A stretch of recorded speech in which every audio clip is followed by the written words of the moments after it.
Election हारने के कई कारण होते हैं। इंडिपेंडेंट आदमी खड़ा हो गया, जो पहले कांग्रेस का था, फिर बीजेपी में लड़ा, इंडिपेंडेंट लड़ा, तो वो भी कारण होते हैं। 16 में स्मार्ट सिटी बनी थी और ये प्रपोज उसमें जो प्रोजेक्ट थे उनको इम्प्लीमेंट करना था। उनके अगेंस्ट जो था वो पैसा आया हुआ था। ऐसा नहीं था कि पैसा आ गया और अपनी मर्ज़ी से खर्च कर दे। मैं जहाँ भी जा रहा हूँ वहाँ ये देखने को मिल रहा है कि लोग कहते हैं कि जी विधायक नहीं दिख रहा है। किसी भी ऑफिस में चले हैं, गाँव में चले हैं, विधायक नहीं दिख रहा है।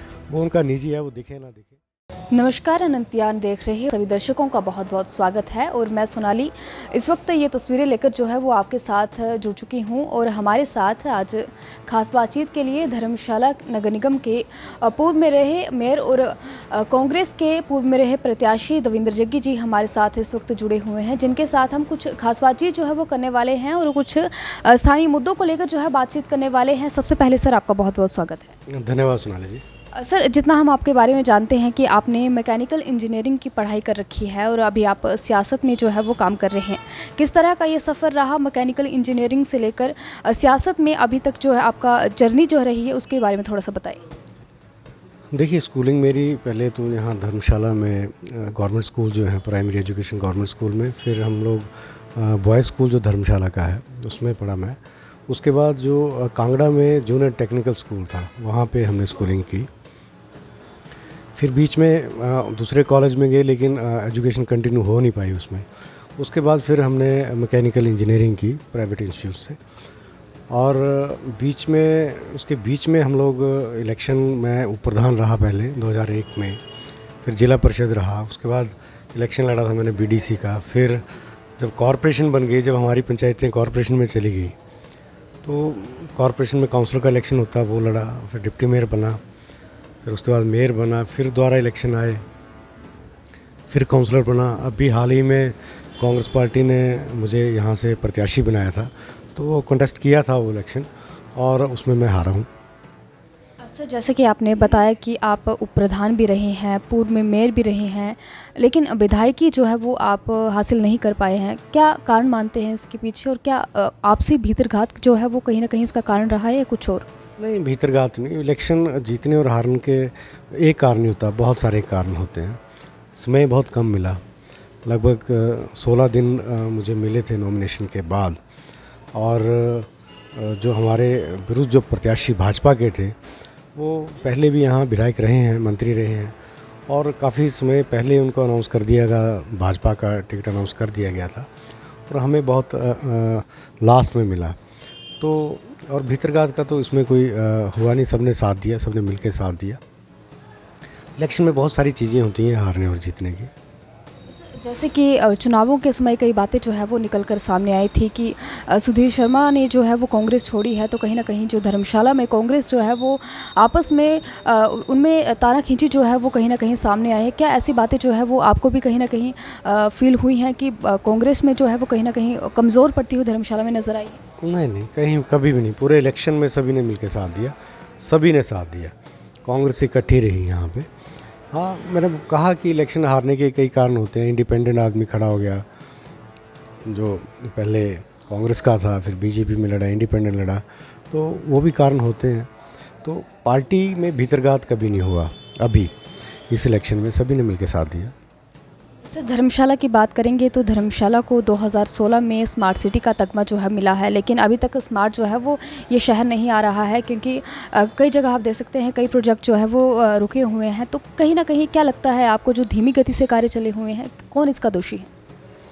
देखिए, 16 में स्मार्ट सिटी बनी थी और ये प्रपोज उसमें जो प्रोजेक्ट थे उनको इम्प्लीमेंट करना था। उनके अगेंस्ट जो था वो पैसा आया हुआ था। ऐसा नहीं था कि पैसा आ गया और अपनी मर्ज़ी से खर्च कर दे।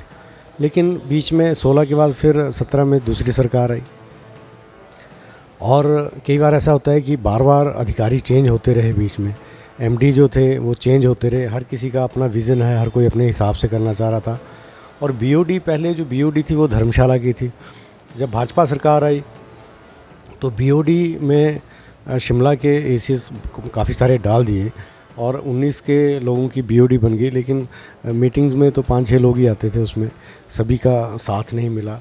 और पैसे जैसे कि बोलते थे 2200 करोड़ रुपए आना था, उसमें 500 कुछ करोड़ उस टाइम पे पहुंचा था, और उसमें लगभग 700 करोड़ के पीपी मोड के काम थे।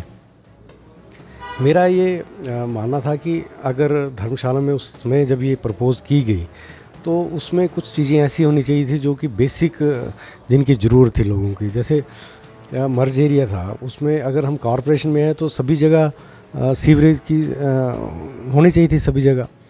तो जो पुराना एरिया था उसमें सीवरेज जो म्यूनसिपैलिटी का एरिया था। तो मुझे लगता है कि जब ये स्मार्ट सिटी प्रपोज़ल बना था उसमें सीवरेज का जो मर्ज एरिया था उसको ज़रूर उसमें लेना चाहिए था, जो बेसिक चीज़ें थी। और वैसे तो पैन सिटी में सारा जो बिजली है या बसेस का था या स्ट्रीट लाइट का था, ये सारा उसमें था, लेकिन सीवरेज उसमें छूटा हुआ था। और जैसे जैसे अधिकारी बदलते गए, पेंडिंग होते गए काम, कहीं ना कहीं किसी न किसी की झील में कमी रही होगी। और दूसरा, काम भी लेट हुए और काम की जो गुणवत्ता थी उसमें भी फ़र्क पड़ता गया। लेकिन मुझे लगता है कि जैसे यहाँ के लोग बहुत अवेयर हैं, उन्होंने बीच बीच में ऐसी संस्थाएं थी बड़ी सारी जो बीच बीच में इसके आवाज़ उठाती रही, कॉरपोरेशन वाले उठाते रहे। तो जहाँ जहाँ लैब्स था वहाँ वहाँ उसकी कमी पूरी करते गए। अभी जो हमारा स्मार्ट रोड था 3 किलोमीटर का, उसमें काफ़ी समय लगा, लेकिन जब देखा गया कि ठेकेदार काम नहीं कर रहा तो चेंज किया गया, रीटेंडर हुआ, नए ठेकेदार को दिया। तो जब से नया कॉन्ट्रैक्टर आया तो वो अच्छा काम कर रहा है, काम फास्ट है। गुणवत्ता में कमी इसलिए क्योंकि स्टाफ की कमी है। हर जगह हर रास्ते पे चेक रखना थोड़ा सा मुश्किल था, तो मुझे लगता है वो भी वहाँ कमी रही है। बड़ी सारी चीज़ें स्मार्ट सिटी में चली। यहाँ पे फुटपाथ बने, स्मार्ट स्ट्रीट्स बनी, स्मार्ट ओपन एयर जिम यहाँ पे लगे। अभी आपने देखा होगा सोलर एक यहाँ पे जो प्रोजेक्ट यहाँ पे लग रहा है, जिसमें मुझे लगता है वो 100 किलोवाट का है, शायद 1 मेगावाट का। तो उस पे वो भी स्मार्ट सिटी का है। जो हमारी जो गवर्नमेंट की बिल्डिंग्स हैं उसमें सोलर पैनल लगे हुए हैं। बीडी ऑफिस है, हॉस्पिटल है, एजुकेशन बोर्ड है, एसपी ऑफिस है। तो काफ़ी सारे प्रोजेक्ट इसमें थ्रू हुए थे। सर, सीएम सुक्खू के साथ भी आपके काफ़ी अच्छे से जो रिलेशन है, तो ऐसे में धर्मशाला के विकास को गति देने के लिए किस तरह से जो है वो आप नई स्कीमें जो है वो यहाँ पर लेकर आएंगे? देखिए, वैसे तो सभी जानते हैं कि मैं जहाँ भी जा रहा हूँ वहाँ ये देखने को मिल रहा है कि लोग कहते हैं कि जी विधायक नहीं दिख रहा है। किसी भी ऑफिस में चले जाएँ, गांव में चले जाएँ, विधायक नहीं दिख रहा है। वो उनका निजी है, वो दिखे ना दिखे, लेकिन हाँ, लोग काम के लिए हमारे पास ज़रूर आ रहे हैं। सरकार की जो नीतियाँ हैं, सरकार की जो पॉलिसीज़ हैं, वो लोगों तक पहुँचाना हमारा काम है। और मैं गांव-गांव में जाके लोगों से मिल रहा हूँ, जो जो उनकी डिमांड्स हैं सरकार तक पहुँचा रहे हैं। मुख्यमंत्री जी, चाहे रोड की बात हो, चाहे किसी भी प्रकार की समस्या जो सरकार जिसको सॉल्व कर सकती है, वो सारी चीज़ें हम लोग माननीय मुख्यमंत्री जी के पास ले जाके उनका लोगों के काम करवा रहे हैं। और मेरा मानना है कि हार जीत तो अलग चीज़ है। जब हम इस लाइन में आए हैं, लगभग 25 सालों से हम छोटे इलेक्शन लड़ रहे हैं, तो हमारी प्रवृत्ति ऐसी बन चुकी है कि काम तो करना ही है। इसमें हार जीत मैटर नहीं करती। काम हम लोग कर रहे हैं। सरकार की तरफ से जो भी हम कर सकते हैं, लोगों की जितनी, चाहे सड़कें, ब्रिज, पानी, बिजली, जो भी समस्याएं, जो मूलभूत सुविधाएं होती हैं, उस पर हम लोग काम कर रहे हैं। सर, अंत में धर्मशाला की जनता के लिए क्या संदेश आप देना चाहेंगे? देखिए, मेरा तो ये मानना है कि सरकार से जो भी हम लोग धर्मशाला क्षेत्र के लिए काम करवा सकते हैं वो हमें करवाने चाहिए मिलजुल के। और यहाँ पे अभी और बड़ी सारी समस्याएं हैं। अभी हमारी सेंट्रल यूनिवर्सिटी की हम बात करें, उस पर हमने काम करना है। नीचे जो आईटी पार्क है और जो मिल्क प्लांट धर्मशाला में ढगवार में जिसकी बात कर रहे थे, उसका टेंडर लग चुका है, वहाँ पे काम होना है। आईटी पार्क का काम कंप्लीशन पे पड़ा हुआ है, बच्चों को रोज़गार मिलना है। अभी जो हमारे टैक्सी ऑपरेटर आए थे और जिनके लिए माननीय मुख्यमंत्री जी ने युवाओं के लिए स्कीम चलाई है, उसके बारे में हमने उनको बताया है कि जो हमारे ई व्हीकल है उसमें 50% सब्सिडी है और वो डायरेक्ट गवर्नमेंट एजेंसीज़ को वो देंगे। तो बड़ी सारी स्कीमें ऐसी हैं जो युवाओं के लिए भी हैं, ग्रामीण के लिए भी हैं। तो उसको हम लोग गांव तक पहुंचा, ग्रामीण स्कीम जो है वो गांव में जाके लोगों को समझा रहे हैं कि कैसे कैसे अप्लाई करना है, सरकार की क्या क्या स्कीमें हैं। तो जितने भी बेनिफिट्स गवर्नमेंट की तरफ से मिल रहे हैं तो वो जनता तक हम पहुंचाएंगे, तभी जनता जो है वो उसका लाभ ले सकती है। उनको पता होना चाहिए कि क्या क्या स्कीम उनके लिए बनी हुई है। बच्चों की जो स्कीम थी, अनाथ बच्चों के लिए, बड़े सारे लोग फ़ोन करते हैं कि कहाँ से डॉक्यूमेंट बनाने हैं, क्या करना है, तो वो सारी चीज़ें हम उनको प्रोवाइड करवा रहे हैं। तो दर्शकों, ये हमारे साथ दविंदर जग्गी जी खास बातचीत के लिए जुड़े हुए थे, जिनके साथ हमने तमाम विषयों पर जो है वो चर्चा करने का प्रयास जो है वो किया है और तमाम जानकारियाँ जो है वो आपके साथ इनके सियासी करियर को लेकर जो है वो साझा करने का प्रयास जो है वो हमारा रहा है। तो फ़िलहाल के लिए इस लाइव स्ट्रीम में इतना ही। अभी के लिए हमें दीजिए इजाज़त। नमस्कार, जय हिंद।